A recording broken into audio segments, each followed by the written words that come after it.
way miidhagina jiruu fi jireenya biyya keenyaa baabura yookiin namootuyyu walumaan midhaan haadaa isifannuu waan ajaa'iba qabadhe sinuufe. Assalamu alaikum wa rahmatullahi wa barakatuh. Ashamaar kafuuni Oromoo ko guutuu jirra jirtu amantiif kutaan osoo waliin qoodini. Har'a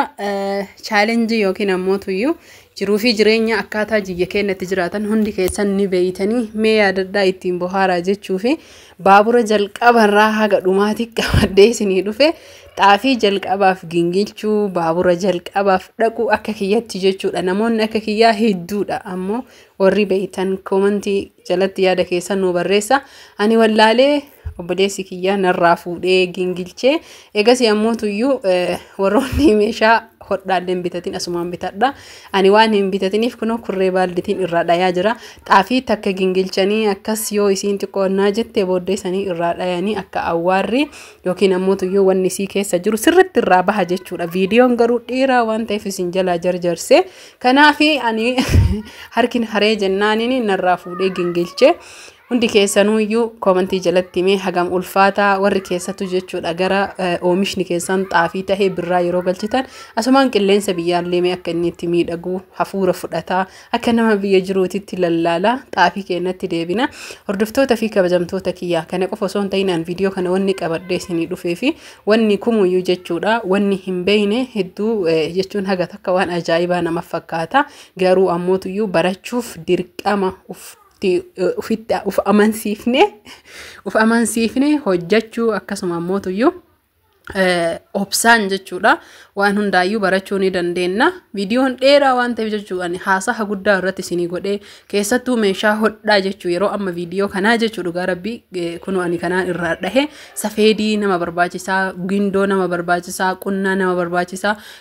gingilchaallee kanneen hunda irraa isinii dubbadhee xaafii erga dhoyinee gingilchinee geessinee guuraa jira shimbirroodhanillee kan chitti jechuun badhee keessa deemee jedhe dhuftee nyaataa jirti. Ittumaan haa bobbohaartanii fi hanga xumuraa hanga baaburaa ammoo isiniif geessaa isin viidiyoo kana like share gochuun hiriyoota keessanii qooda. Asitti garbuudha jechuudha waan ajaa'ibaa irraa namoonni biyya ambaa keessa waggaa dheeraa turtan jechuu akka ajaa'ibu isin ajaa'ibuun oolu ergaa geessinee garbuu guyyaa lama dura aduu afnee amma abishii xaafitti hidmaynee oo'isnee jechuudha. Viidiyoo hin dagadhe dhugaa dubbachuuf kanaayyuu yeroo deemnu baajaajin erga jechuudha kontiraan dhufee jedhe odoona iyyan itti naqee isiniin jedha booda sanii baajaajii kenna yaabbannee kallattii baaburri jirutti qajeellee isiniin jedha erga deemne achi geenne ammootuyyuu waan ajaa'ibaa fi waan bareedaa tahee karaa salphaa humna namaa salphisuu nama akka anaafi isinii jechuu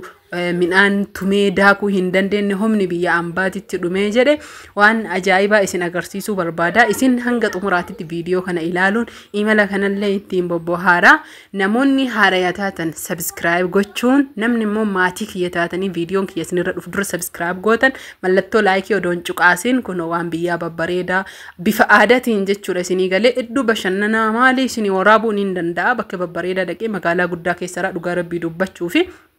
garuu hin barbaadu wantoota akkanaa kana jechuu ka isinitti tolee jedhu baaburri jechuudha garbuu jiraa kana daakee akka qamadii kana callaa adii godhe baabura waan dhaqeef shaashii hidhadhe maaliif jennaanin hin haraa maal jedhaa hin jalqabaaf waan ta'eef anillee obboleessi kiyya mucaan na wajjin deemu sun natti taphatee jechuudha waan jiru hin jiru midhaan achitti ofii afarsitaa maali garuu baaburri ofii afarsaa isinii galee chaalenjiidha wanni martuyyuu torbaanii ol yaaddayaa ture garbuu akkamumatti afarsee keessaan saraa baasasee an akka duraanii san hin beeku akka gizee biyya jiruu xiqqoo san si'a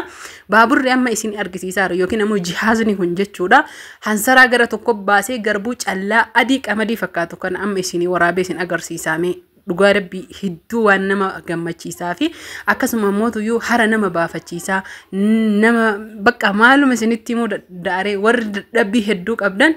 baaburri kun illee hin jira. Sababbiin an akkana isinii waraabaa jiruu fi isa kana wannummaan viidiyoon kun natti tole keessa midhaan garbuu kana akka qamadii callaa adii kana godhee yoo garbuun asaa amma garbuun kiyya garbuu biiraa adii bitanne guyyaa lama aduu keessa oolchine qamadiin addan beeytan qamadii adii kana godhee lafa nuu kaa'e kun akka margitan mee laala viidiyoo kana ija keessaniin kuni garbuu fakkaata. Dhugaa rabbii dubbachuuf maashaallah tabarakallah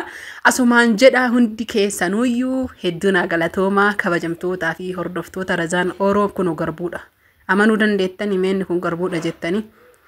kanaaf hiyyaadina biyyis jijjiiramee jira namni keenya hedduun ammootu maashinni garbuu jiisee findigu qamadii isinii kamarqaa findigu harkaan findiguun hafe findigu ka jiru maabraatiin dalagaa jettanii sammuu keessan biizii ufin godhina maabraatiin firiijiin kaasu maashina uffataa hin kaasu wantoota akkanaatiin sammuu keessan inuma biizii ufin godhina kun asillaala asitti hansaraa baasa jechuudha gara tokkotti minaan gara tokkotti hansaraa bar hin findigee jechuudha laala waan ajaa'ibaati hedduu ittiin bohaartanii ammootu yuusan qofa osoo hin quba qabaadha garbuun ufii katumee ufii findigu qincee ufii isinii daaku findigaa maali cinqii walumaa galatti midhaan nasaa bitachuu fi rabbi sirrazzaqnaan rabbi rizqii babal'oo nutti haa bal'isu akkasuma immoo midhaan qopheeffachuudha malee ka findigus katumus ka marqaas ka daabboo ka buddeena hunda isaatu iyyuu baaburri haala kanaan jechuudha yeroo amma teknooloojiin guddate haala kanaan erga nu qulqullaa'ee geeffamee jedhe harataa jirra jechuudha dur jirtii garbuu aduutti guyyaa lama afnee achuma baabura geessanii callaa haranii achuma xaafii wajjin gannaqatanii daakkatanii galchuun hin jiru ani hin beeku duraaniin garuu ammootu iyyuu amma kuno maasha Allah erga sanii jechuudha kuno daakee amma xaafii haraa jira garbuullee yeroo haruusin agarsiisa yeroo asitti haru kana jechuu harceen achi gabbuutu maan nama gubdii miti hordoftoota fi kabajamtoota harka kana la akka ibidda keessa harka nama kaa'eetitti garuu ammoo teknooloojii qofa osoo hin tahin ilmi namaa kun sammuun isaa jechuudha waan sirritti yaadufamuutu iyyuu qaroominni uumamaan jiruuf jecha xaragaa margitan kan argitanii mikinissaa mataa mikinissaa kana godhanii achi keessa harcee asiin harattee cinaa tokkotti mee viidiyoo yoo naa danda'ame isin agarsiisaa isiniin jedha cinaa tokkotti godhataa achi booda ammootu iyyuu sibiila qorqorroo akka jechuun akkamii isinii majaruufaa jira isaan harta isiniin jedha jiddumaan ammoo kiyya addaan kutee sababa jidduutti namni xaafii walirraan aanfachuu waan barbaaduuf namaaf addaan kute yeroo ammootu iyyuu garbuu haru viidiyoo guutuu inshallah keessatti isin agarsiisa mee namoonni baabura dhayitanii beeytan namoonni seenaa kana yaadattan ammootu iyyuu namoonni baabura illee odoo hin dhaqiin biyyaa baatan kunoo yeroo garbuu haru garanatti haradhe jechuu laalame argitanii hedduu namatti tola garuu xiqqoo harceen nama gubaan haala kanaan jechuu garanatti hartanii yoo inni xiqqoo qorree lash jedhe harattanii jechuudha madaabaratti achi booda hedduu nama gubaa kanaaf ittiin buhaaru qofa osoo hin tahin itti yaadadhaa seenaa itti gammadaa akka nama biyya galeetitti sammuu keessan xiqqoo firii godha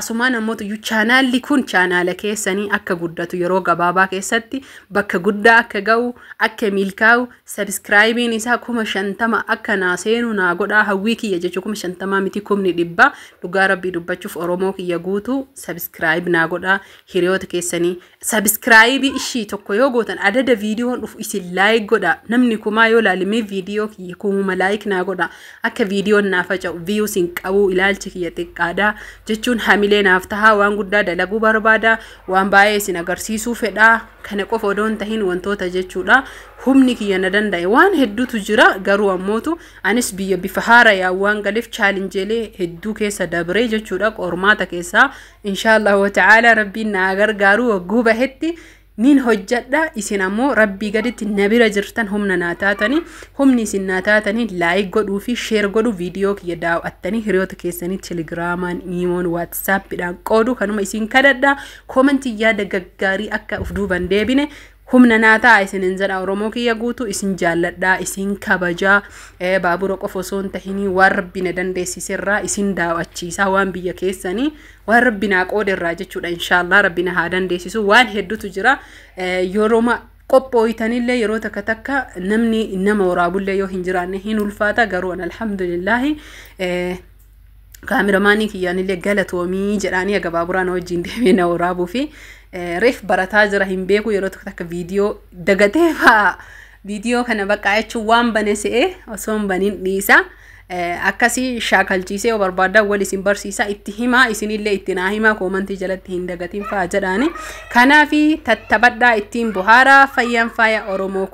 guutuu oolman kiyya oolmaa kana turee baaburas baree waa hundaa baraa jira naaf jiraadha galatooma nagahatti